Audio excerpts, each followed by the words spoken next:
நேரம். வணக்கம் மேடம். வணக்கம் ஐயா, எங்கேருந்து பேசுகிறீங்க? திருச்சி மேடம். யாருக்காக ஐயா பார்க்க போகிறீங்க? எனக்காக மேடம். உங்கள் பெயர் சொல்லுங்கள் ஐயா. ஹரிகரன். உங்கள் பிறந்த தேதி சொல்லுங்கள். 12/6/1983. 12/6/1983. பிறந்த நேரம் 6:30 AM. 6:30 AM. பிறந்த இடம் ஐயா? திருச்சி. திருச்சி. ராசி நட்சத்திரம் சொல்லுங்க ஐயா. மிதுன ராசி, திருவாதிரை 1ஆம் மாதம், மிதுன லக்னம். என்ன கேள்வி கேட்கணும் ஐயா? ஃபியூச்சர் லைஃப் எப்படி இருக்கும் அப்படின்றதான் கேட்கலாம். மிதுன ராசியா உங்களுக்கு? மிதுன ராசி, மிதுன லக்னம் சார். வணக்கம். வாழ்த்துக்கள், நல்லா இருப்பீங்க. மிதுன ராசி, மிதுன லக்னம். திருச்சியில் பிறந்த நீங்கள் இப்போ எந்த ஊரில் இருக்கிறீங்க? திருச்சியில் தான் சார் இருக்கு. அப்போ உங்கள் லக்னம் மிருதுன லக்னம் இல்லை, ரிஷப லக்னம். ஒரு 15 நிமிஷம் முன்னாடி பிறந்துட்டீங்க. தப்பு. அப்படியா சார்? எனக்கு லக்னப்படியில் டவுட் இருக்கு. இப்போ எனக்கு வந்து 2 வருஷமா வேலை எதுவும் இல்லை, இன்னும் மேரேஜ் ஆகலை, ப்ராப்ளம் இருக்கு. லக்னப்படியில் டவுட் இருக்கு. அம்மா சொல்றாங்க 12ஆம் இடம் சுபத்துவம்னு வந்துட்டாலே நீங்கள் திருச்சியில் இருக்க முடியாது. வயசு உங்களுக்கு 40 வயசு ஆச்சு, 42 வயசு. ஆமாம் சார், ஆமாம் சார். இது வரைக்கும் எந்தெந்த ஊருக்கு போயிருக்கிறீங்க? ராகுதசை நடந்திருக்கு, குருதசை நடந்திருக்கு, 2014 வரைக்கும் குருதசை நடந்திருக்கு, இப்போ சர வீட்டில் இருக்கிற சனி தசை நடக்குது. நீங்கள் கண்டிப்பாக 6:30 மணிக்கு பிறக்கலை, 6:15க்கு முன்னாடி பிறந்துட்டீங்க. இதெல்லாம் நான் ஒத்துக்கவே மாட்டேன்.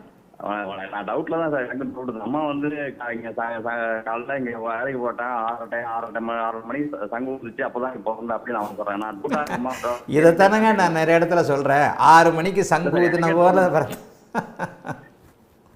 அப்போ அங்கே டியூட்டி அந்த டயத்தில் தான் அது எனக்கு ஞாபகம் இருக்குடா அப்படின்ட்டாங்க. ஆனால் எனக்கு டவுட்டு, இவ்வளோ நாள் ஜெனரலாக ஒர்க் பண்ணியிருந்தேன். இப்போ ஒரு கிட்டத்தட்ட 10 வருஷமா ஆச்சு இங்கே திருச்சியில் வந்து. சொந்த கடை வச்சிருந்தேன். இப்போ 2 வருஷம் உடம்பு சரியில்லாம போச்சு. இப்போ என்னோட ஃபியூச்சர் எப்படி இருக்கும் அப்படின்றது தெரிஞ்சுக்கலாம். இன்னும் மேரேஜ் ஆகலை, அக்காவுக்கும் மேரேஜ் ஆகலை. ரொம்ப சிக்னல் இல்லைன்னு நினைக்கிறேன். சிக்னல் இருக்கிற இடத்துக்கு வாங்க. உங்களுக்கு சிக்னல் இல்லை. நீங்கள் ரிஷப லக்னம் கிடையாது, இது மிதுன லக்னம் கிடையாது, ரிஷப லக்னம். ஒரு 1/4 மணி நேரம் 6:10க்கெல்லாம் பிறந்துட்டீங்க. உங்கள் அம்மா வந்து 6 மணி போல் பிறந்த, சங்கூதும் போது பிறந்த, அப்படி தானே சொல்கிறாங்க? அதுதான் நான் கேட்டேன். நான் எப்படி ஞாபகம் இருக்கு அப்படின்னு கேட்டேன். இல்லப்பா நீ பிறந்தபோது தங்கு அந்த வேலைக்கு போற டைம் வந்துச்சு, கரெக்டா அதான் ஊதிச்சு அப்படின்னு சொன்னாங்க. சரி. எனக்கே டவுட் இருக்கு சார். அது கன்ஃபார்மா தெரியலங்கிறதுனால கன்ஃபார்ம் பண்ணிக்கலாம். ஆனா கேட்கும்போது கேட்க வேணான்றதுனால என்ன சொல்றீங்கன்னு பார்க்கலாம்னு வெயிட் பண்ணேன் சார். ஓ, என்ன நீங்க செக் பண்றதுக்காக கேட்கல? இல்ல செக் பண்ணல சார், எனக்கு டவுட் இருக்கு. ஆனா இது கரெக்டா என்னோட நான் எப்படி கேட்கறதுன்னு தெரியாதனால. இல்ல நான் உங்களை தப்பு சொல்ல. என் புத்தி, நான் ஒரு பைத்தியக்காரங்க. என் புத்தி முதல் லக்னத்தை தான் செக் பண்ணும். சில விஷயங்களை என்ன அறியாமே அப்படியே கேட்ச் பண்ணுவேன். எனக்கு டவுட்டா இருக்கு. நான் அதை கேட்க வேணான்றதுனால நான் அதை எடுத்துனேன். இன்ன வரைக்கும் எங்க அம்மா நான் அதே கேட்டுட்டு இருக்கேன். திரும்ப எனக்கு டவுட்டா இருக்குமா அதான் கேட்டுட்டு இருக்கேன். 6:10க்கு முன்னாடி நீங்க பிறந்துட்டீங்க. Okay sir, okay. 6:10க்கு முன்னாடி நீங்கள் பிறந்துட்டீங்க. உங்களுக்கு வந்து உங்களுக்கும் ஓரளவுக்கு புதன் ஒரு கொஞ்சம் வலுவாக இருக்கிறனால உங்களுக்கும் ஓரளவுக்கு ஜோதிடத்தில் அந்த ஆர்வம் இருக்கும். 6:10க்கு முன்னாடின்றதை இன்னும் கொஞ்சம் அப்படியே தள்ளி போட்டு பார்க்கலாம். என்னோட பராசர் நீங்க தான் சார். 6:10 கூட இல்லை, 6:05 அல்லது 6:08. 6:08க்கு லக்கணம், 6:09க்கு லக்கணம் மாறுது. ரிஷப லக்னம். ஆமாம், ரிஷப லக்கணம் 6:09க்கு மாறுது. 6:05க்கெல்லாம் பிறந்துட்டீங்க. அம்மாவுக்கு வந்து ஒரு 6 மணி போலன்றதுனால சொல்ல தெரியாமல் சொல்கிறாங்க. ரிஷப லக்கணம் போட்டு பாருங்கள், உங்கள் வாழ்க்கை சம்பவங்கள் இது வரைக்கும் நடந்த விஷயங்கள் எல்லாமே ஒத்து வரும். இப்போ வந்து உங்களுக்கு சனி தசையில் சூரிய பக்தி, சந்திர பக்தி, சூரிய பக்தியும் சந்திர பக்தியும் சுத்தமாக உங்களுக்கு நல்லா இருக்காது சனி திசையில். போன ஏப்ரல்லேருந்தே நீங்கள் நல்லா இல்லை.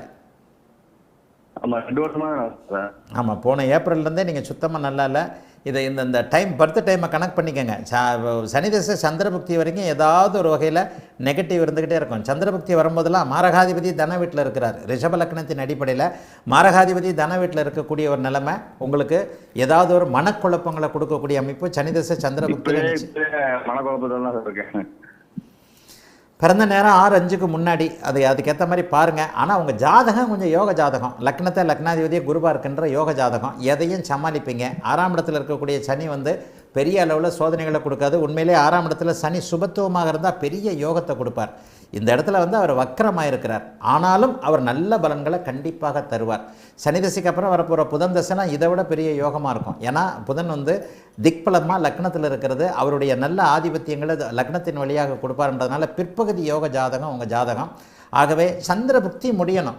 எப்போவுமே ரிஷப லக்னக்காரர்களுக்கு சந்திரன் ராகு கேதுக்களோடு சேர்ந்தாலோ, சந்திரன் பாவத்துவமாக இருந்தாலோ, மாரக பலனை, அதாவது மனக்குழப்பத்தை, மரணத்திற்கு நிகரான துன்பத்தை கடுமையாக அந்த கொடுப்பார். அளவுக்கு போயிட்டு வந்துட்டேன் சார். அந்த அளவுக்கு போயிட்டு வந்துட்டேன். ஹாஸ்பிட்டல் போயிட்டு அந்த அளவுக்கு போயிட்டு வந்தாரு சார்.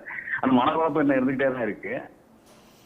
இது நான் சொல்கிற பலன்கள் அந்த சந்திரபக்தி முடிகிற வரைக்கும் நீடிக்கும். ஆனால் உங்கள் பர்த் டைமில் கொஞ்சம் குழப்பம் இருக்கனால அக்யூரேட்டாக ப்ரெடிக்ட் பண்ண முடியாது. ஆனாலும் சனிதசை சந்திரபக்தி முடிஞ்சவொடனே செவ்வாயிலிருந்து நல்லா இருப்பீங்க. ஜோதிட துறையில ஏதாவது சாதிப்பேன் சார். ஏதாவது எனக்கு அதை வருமா? நானும் ட்ரை பண்ணிக்கிட்டே தான் இருக்கேன். சிக்னல் இல்லை, என்ன கேட்குறீங்க? ஜோதிட துறையில என்ன சாதிக்க முடியுமா அப்படின்றது தான் சார் கேட்குறேன். எது முடியுமான்னு கேட்குறீங்க? நீங்கள் சிக்னல் இல்லைன்னு ஜோதிட துறை இல்லை சார். ஏதோ சிக்னல் தான் இருக்கேன். வெளியே தான் இருக்கேன். வீட்டுக்குள்ள வெளியில தான் நிற்கிறேன். விட்டு விட்டு கேட்குது எனக்கு. ஜோதிட துறையில் சாதிக்க முடியுமான்னு கேட்குறீங்களா? ஆமா சார். எனக்கு வந்து ரொம்ப ஆர்வமா இருக்கு. நான் சாதிக்க முடியுமான்றது. ஜோதிட துறையில் சாதிக்க முடியும். இன்னும் ஒரு 3 வருஷம் படிங்க, ராகுபுக்தி முடியட்டும். ஜோதிட துறையில் நீங்கள் வர முடியும். புதன் வலுவாத்தானே இருக்கிறார். புதன் திக்பலமாக இருக்கிறார். ரிஷப லக்னம் தான் நீங்கள், அதில் மாற்றமே கிடையாது. ஜோதிட துறையை நீங்கள் தொழிலாக கூட வச்சுக்க முடியும். பிற்காலத்தில் எனக்கு ஜோதிட ரொம்ப நன்றி சார். வாழ்த்துக்கள், நல்லா இருப்பீங்க. உங்களுக்கு சிக்னல் இல்லை, அதனால எனக்கு விட்டு விட்டு கேட்குது. நீங்கள் சிக்னல் இல்லாத, டவர் இல்லாத இடத்துல இருக்கிறீங்க. ஜோதிடத்துறை உங்களுக்கு வரும். ஜோதிடத்தை நீங்கள் தொழிலாக வச்சுக்கலாம். 2ஆம் இடம் வந்து புதனுடைய வீடு, ராசிக்கு 10ஆம் இடம் குருவுடைய வீடாக இருக்கிறது. லக்னத்தில் திக்பலமாக புதன் இருக்கிறது. ஜோதிடத்தை நீங்கள் தொழிலாக வச்சுக்கலாம்ன்றதை காட்டுது. பட் சந்திரபக்தி செவ்வாய் பக்தி வரைக்குமே அது முடியாது. ராகுபக்தியிலிருந்து அது புதனை போல வேலை செய்யக்கூடிய ராகுபக்தியிலிருந்து இதில் இப்போ என்னென்னா, உங்களுக்கு ஜோதிடத்தை ஓரளவுக்கு தெரியுது இல்லையா? நான் இப்போ அந்த டைம் அட்ஜஸ்ட் பண்ணியிருக்கிறேன். 6-5க்கு முன்னாடி எப்போ பிறந்திருக்கிறீங்க, வாழ்க்கையில் எப்போ கல்யாணம், எப்போ நல்லா இருந்தோம், எப்போ கஷ்டப்பட்டோம், இந்த மாதிரியான சில அந்தர அமைப்புகளை வச்சு அக்யூரேட்டாக பிறந்த நேரத்துக்கு பக்கத்தில் போயிட முடியும். ஜோதிடத்தை நீங்கள் கண்டிப்பாக தொழிலாக வச்சுக்கலாம். நல்லா இருப்பீங்க. வாழ்த்துக்கள். அழைத்ததற்கு நன்றி. வணக்கம் குருஜி. நேரம் ஐயா வணக்கம்.